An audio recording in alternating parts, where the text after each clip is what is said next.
Good morning, afternoon, or evening, wherever you might be in time and space. Kinneas here. Today's public service announcement: death sucks. Practice more slow flying. So here we are getting ready to take off over Colorado Springs. So one of the things I got into the habit of doing in the last year, it looks like the clouds are back on. One of the things I got in the habit of doing this last year was finding YouTube videos and on flight instruction and just playing them all day long. Doesn't matter what it is. If it's a video on flight instruction, I'll watch it. If it has anything to do with flying, the history of flying, I'll watch it. So, in doing so, I started finding these videos from a group called AOPA.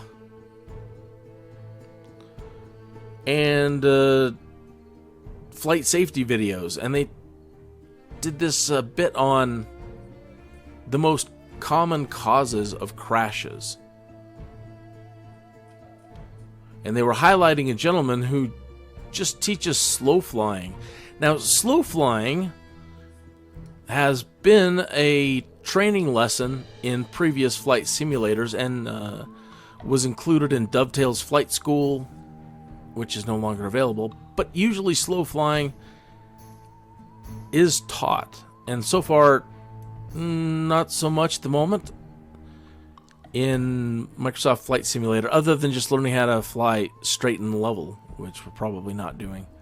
Close enough. Alright, so what I started hearing is that when people are coming in for landing or taking off, they don't practice enough slow flying.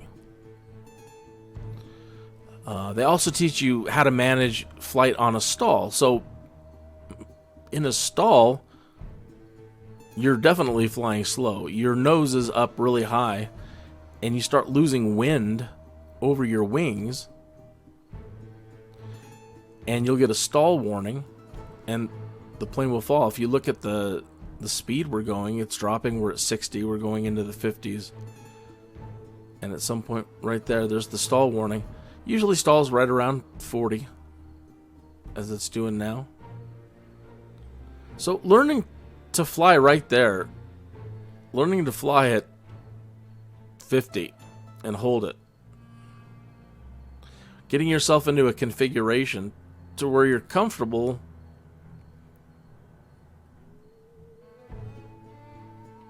managing flying really slow. Now, when you come in for a landing, they usually want you in a full flaps position. So let me put on all the flaps, which creates drag, which slows you down, and then you usually decrease your power. So just by adding the flaps, we're up into the 40s.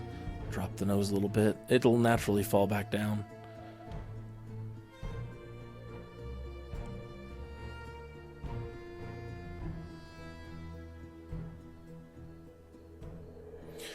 So you don't want to be freaked out coming in for a landing full flaps if you're going fast. You need to be able to learn to operate in the slow range between 40 to 60. And the slower the better. You know, you don't need to get anywhere fast when you're first learning to fly. So learning to use some of the things they've also taught, your trim wheel. It's a little dark in here.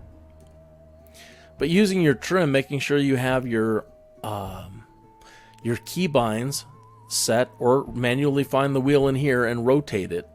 There it is, underneath the... Let me rotate it and get myself into more up position to where I can let go of the joystick and move around the cockpit. Alright, this is your trim wheel. So between learning how to use your trim, power, whoa, little dangerous. Now we're going a little too slow. We're into stall area. Let me drop the flaps a little bit, one notch. Help us get a little bit of speed. What a crappy example. But you see how dangerous it can be operating slow. Yeah, we're right there. So yeah, what do? All right, we'll try raising the flaps, you know. So they were stressing, and this gentleman was out there teaching just the love of learning to fly slow. And that more people need practice at it. Because a lot of people are killing themselves. And they're crashing unnecessarily because they don't spend enough time operating in slow flight range and practice all the variations therein. And they don't get comfortable with changing situations. Like in that situation, with full flaps, I couldn't maintain. I was gonna hit the ground. So dropping the flaps all the way.